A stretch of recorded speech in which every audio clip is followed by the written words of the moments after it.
all young black men are pharmaceutical peddlers standing out on the street corners with their pants sagging down and wielding guns, waiting for an opportunity to destroy somebody. That is a misnomer, and it's not true. He developed a cancer fighting soap while in middle school. The Virginia team was named top young scientists in an annual nationwide competition. I'm Tyrone Bowman. This is Tyrone Bowman Tonight. According to the Washington Post, in a video from a nationwide science competition, Heman Biko spelled out his mission in a single sentence. Quote, curing cancer one bar of soap at a time, close quote. In the 2-minute video, Heman, a student at Fairfax County's Forest Middle School, pitched his idea for a soap that could help fight skin cancer at a cost of less than $10 per bar. The soap, Heman explained, would be made with compounds that could reactivate the cells that guard human skin, enabling them to fight cancer cells. In April, Heman submitted the video to the 3M Young Scientist Challenge, an annual competition that invites students in grades 5 through 8 to, quote, change their world for the better with a single innovative idea, close quote. Earlier this month, after competing against 9 other finalists in the challenge, he won the title of America's Young Top Scientist.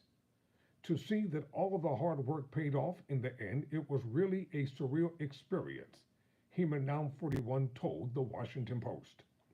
Heman's idea for the competition came from the early years of his life in Ethiopia.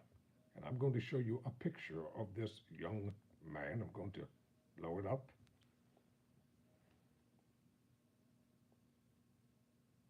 Picture speaks for itself. Now back to the news article.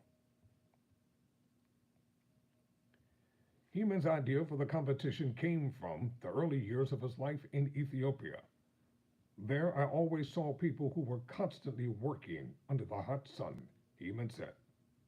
He moved to the United States at age 4 and never really thought much about it, but as he started considering ideas for the competition, he harked back to his time in Ethiopia and wondered how many of the people he'd seen working in the sun were aware of the risk of sun exposure. The memories fueled his decision to focus his research on skin cancer. I wanted to make my idea something that not only was great in terms of science, but also could be accessible to as many people as possible, Heman said.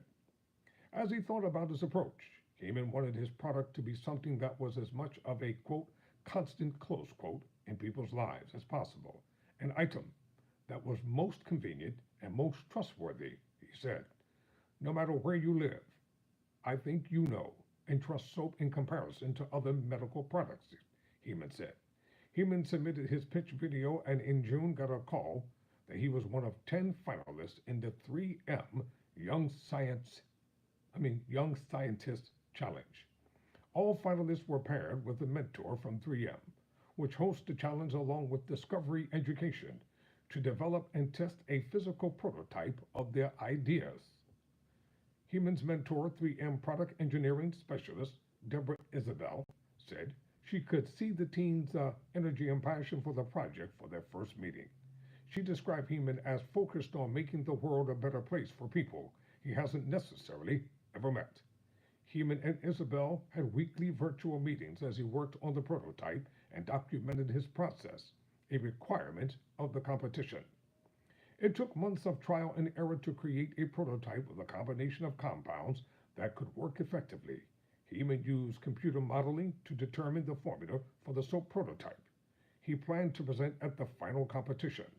The soap, called Skin Cancer Treating Soap, the acronym is SCTS, works by using a compound that helps revive dendritic cells, which are killed by cancer cells.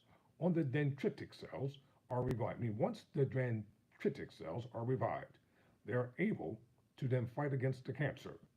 In essence, it reactivates the body's healing power, Isabel said. The skin cancer treating soap reminds the body how to defend itself, she said. Similar creams and ointment exists, Heeman said, but he doesn't believe soap has ever been used to fight against skin cancer in their early stages. Earlier this month, Heeman was given 5 minutes to present his idea to a panel of judges at the final event, held in St. Paul, Minnesota.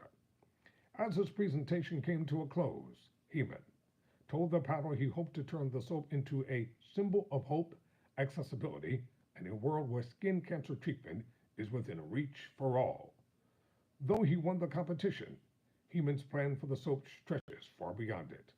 He has a 5-year plan, which includes seeking approval from the Food and Drug Administration. Isabel has already connected him with other scientists who specialize in medical products to help him move forward with his plans. Heeman also hopes to start a nonprofit to distribute the soap in the future, he said. There is still a lot left to do, he said, so the next time somebody turns on their television and the propagandists are always talking about how young black men are just standing on the street corners peddling drugs with their pants sagging down and wielding a gun and being gangbangers. Remember this, they're not the only ones that are doing it. The other group is doing it as well. But this young man stands out above the rest. I'm Tyrone Bowman. Never surrender. Never quit.